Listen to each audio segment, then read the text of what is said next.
कल जो नवाज शरीफ साहब हैं उनकी बेटी जो मरियम नवाज साहिबा हैं वो हार रही थी। NA47, NA46, NA48 ये इसमें जो PTI के आज़ाद उम्मीदवार हैं वो इन हलकों से आगे थे। रातों रात ऐसा क्या हुआ कि सुबह होते ही ये बहुत पीछे हो गए। यहाँ के रिज़ल्ट्स भी तकरीबन 18 घंटों के बाद आए हैं, तो इसलिए जो इलेक्शन कमीशन की अहलियत है, काबिलियत है, उस पर भी बड़े सवाल उठे हैं। और इलेक्शन कमीशन के रिज़ल्ट में ताख़ीर की वजह से इस तरह का माहौल बना है कि तब्दीली की गई है। कि मैसिव लेवल पे अगर नताइज तब्दील हो गए तो फिर तो इलेक्शन की क्रेडिबिलिटी मज़ीद जो है वो मुतासर होगी। MYK न्यूज़ की वीडियोस देखने के लिए हमारा चैनल सब्सक्राइब कीजिए और बेल आइकॉन को क्लिक कीजिए ताकि आप हमारी आने वाली वीडियो से बाखबर रह सके। अस्सलाम वालेकुम। इस वक्त मौजूद हूँ इलेक्शन कमीशन ऑफ पाकिस्तान में। बैक साइड पे ये स्क्रीन देख सकते हैं आप। इस वक्त बड़ी स्क्रीन पर जो रिज़ल्ट्स हैं वो सामने आ रहे हैं। कल PTI जो है वो PTI के जो आज़ाद उम्मीदवार थे वो आगे थे, आज हैरत अंगेज़ तौर पर पीछे हैं। और पाकिस्तान मुस्लिम लीग नून के कायद मियां मोहम्मद नवाज शरीफ साहब बुरी तरह जो है वो हार रहे थे। उनकी बेटी मरियम नवाज़ हार रही थी और आज कसीर तादाद में भारी लीड से वो आगे हैं। इसी तरह हारिस की बात अगर करें, ख्वाजा हारिस की, तो वो भी जो है वो हार रहे थे और आज जो है वो भारी लीड से आगे हैं। ये चल क्या रहा है? हमारे साथ सीनियर सहाफ़ी मौजूद हैं, साकिब बशीर साहब। अस्सलाम वालेकुम सर, कैसे आप? वालेकुम अस्सलाम। क्या कहेंगे, क्या हो रहा है इलेक्शन, ये कैसे इलेक्शन हो रहे हैं?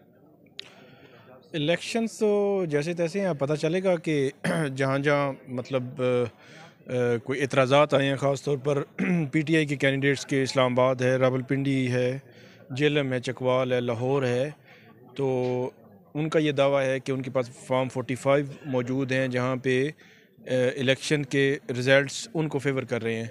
लेकिन उनके ख़िलाफ़ रिटर्निंग अफसरान ने जो दिए हैं फॉर्म 47 वो उनके ख़िलाफ़ दे दिए हैं और उनको हरा दिया है। तो ये वो दावा है जिस दावे के हवाले से अभी बहुत जल्द जो है वो एक जो लीगल बैटल शुरू होगी, कानूनी जंग शुरू होगी और वो कानूनी जंग फिर आगे बढ़ेगी। अब उसमें क्या होगा, किस तरह होगा, मतलब कितना इनको इम्कान है, उस हवाले से कुछ कहना काबिल अज़ वक्त है। लेकिन एक चीज़ है कि जो इस्लामाबाद के 3 हलके हैं, या सलमान अकरम राजा के लाहौर का हल्का है, या कुछ 1-2 और हलके हैं, उनके जो फॉर्म 45 हैं उनके हवाले से ये बताया गया है, या अभी तक चीज़ें जो सामने आई हैं कि बड़े मजबूत केस हैं। तो अगर वो केस उन्हीं मेरिट्स पर फेयरली अगर सामने आए तो वो जो है वो इनको PTI को सपोर्ट भी कर सकते हैं और उनकी नशिस्तें जो है वो बढ़ भी सकती हैं। मुझे ये बताएं, कल जो नवाज शरीफ साहब हैं उनकी बेटी जो मरियम नवाज साहिबा हैं वो हार रही थी, लेकिन हैरत अंगेज़ तौर पे सुबह ऐसा क्या हुआ कि आप देख लें NA47, NA46, NA48 ये इसमें जो PTI के आज़ाद उम्मीदवार हैं वो इन हलकों से आगे थे। रातों रात ऐसा क्या हुआ कि सुबह होते ही ये बहुत पीछे हो गए? इस हवाले से ज़ाहिर सी बात है, रात 5 बजे कल शाम को पोलिंग ख़त्म हुई थी। उसके बाद रात 2:30 बजे पहला रिज़ल्ट आया। तो इसमें जो ताख़ीर हुई, ताख़ीर पर सवाल तो उठे हैं कि ताख़ीर क्यों हुई, क्योंकि इलेक्शन कमीशन ने एक टाइम दिया हुआ था, उस टाइम के अंदर रहकर उन्होंने रिज़ल्ट देने थे। इस्लामाबाद जो है वो वफाकी दारुल हुकूमत है, यहाँ पे कदरे दीगर इलाकों से सिक्योरिटी के हालात अच्छे हैं। यहाँ के रिज़ल्ट्स भी तकरीबन 18 घंटों के बाद आए हैं, तो इसलिए जो इलेक्शन कमीशन की अहलियत है, काबिलियत है, उस पर भी बड़े सवाल उठे हैं। और इलेक्शन कमीशन के रिज़ल्ट में ताख़ीर की वजह से इस तरह का माहौल बना है कि जैसे जो नताइज तब्दीली की गई है। अब जब ये चीज़ें सारी आएंगी अदालतों के सामने और एक मैसिव लेवल पे अगर नताइज तब्दील हो गए तो फिर तो इलेक्शन की क्रेडिबिलिटी मज़ीद जो है वो मुतासर होगी। साकिब बशीर साहब, क्योंकि आप सुप्रीम कोर्ट को बड़ी रूटीन से कवर करते हैं, बीट रिपोर्टर हैं सुप्रीम कोर्ट ऑफ पाकिस्तान के, बताइएगा कि एक ख़बर सामने आई थी सुप्रीम कोर्ट से कि इंतखाबात के रोज़ सर्विस मुअत्तल नहीं होगी, इंतखाबात के रोज़ इंटरनेट मुयस्सर किया जाएगा, हर शहरी को भी लाइक बंद नहीं रखी जाएगी, बहाल होगी।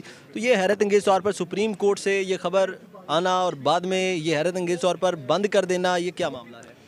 सर्विस बंद होना तो इससे बहुत ज़्यादा जो लोगों की एक्सेस थी 8300 पर के उनके पोलिंग स्टेशन कहाँ पे हैं और वो कैसे वहाँ पे वोट कास्ट करने के लिए जा सकते हैं।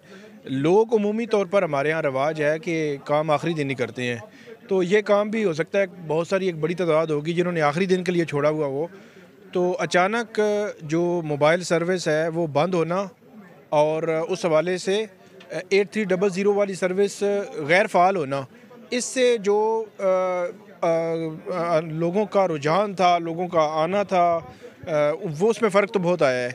अब इसमें इलेक्शन कमीशन पे बात की जाए तो इलेक्शन कमीशन जो आईनी इदारा है उनको ये चाहिए था कि वो इस हवाले से क्लियर कट एक ऑर्डर करते कि अगर किसी हसास जगह पे कोई मामला अगर है तो उसको आप उसकी हद तक कर लें, जो मोबाइल सर्विस है बंद कर लें, इंटरनेट सर्विस बंद कर लें। अदालतों के फ़ैसले मौजूद हैं, सिंध हाई कोर्ट ने फ़ैसला दिया कि इंटरनेट सर्विस ब्लॉक नहीं होगी।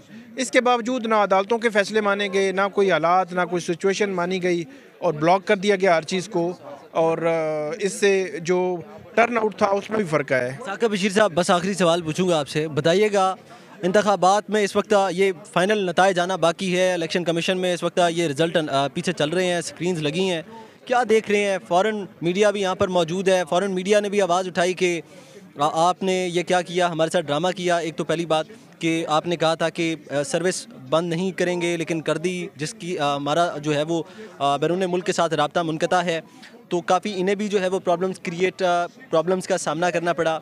दूसरी जानिब यहाँ पर जो इलेक्शन अभी चल रही हैं स्क्रीन्स, फ़ाइनल नताइज आना बाकी हैं, क्या देख रहे हैं, होने क्या जा रहा है?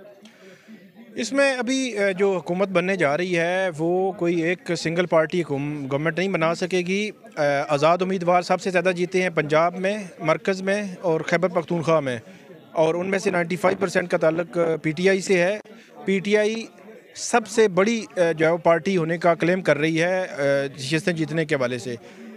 दूसरी तरफ मुस्लिम लीग नून के कायद जो है नवाज शरीफ साहब, उन्होंने अलग से विक्ट्री स्पीच भी की है।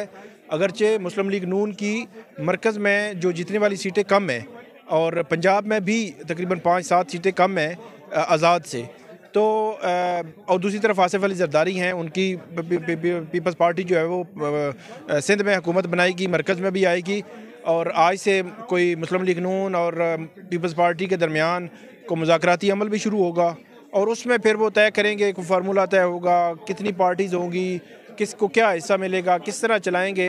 लेकिन ये एक खिचड़ी बनेगी, जो खिचड़ी PDM के दौरे हुकूमत में 1.5 साल बनी रही, अब ये खिचड़ी मज़ीद जो है वो बन के आगे चलेगी। हैरत अंगेज़ तौर पर आपका तज्ज़िया क्या कहता है, क्योंकि आप सीनियर सहाफ़ी हैं, आपकी ऑब्जर्वेशन क्या कहती है, अगला प्राइम मिनिस्टर किसे देख रहे हैं सर? शहबाज शरीफ साहब मेरे ख्याल में प्राइम मिनिस्टर होंगे अगले, और पीपल्स पार्टी मेजर उस पर आ सकती है, और पीपल्स पार्टी कोई ऐसा फार्मूला भी बना सकती है नून लीग के साथ के दरमियान में कुछ वक्त के लिए वो उनका प्राइम मिनिस्टर हो और कुछ वक्त के लिए इनका प्राइम मिनिस्टर हो।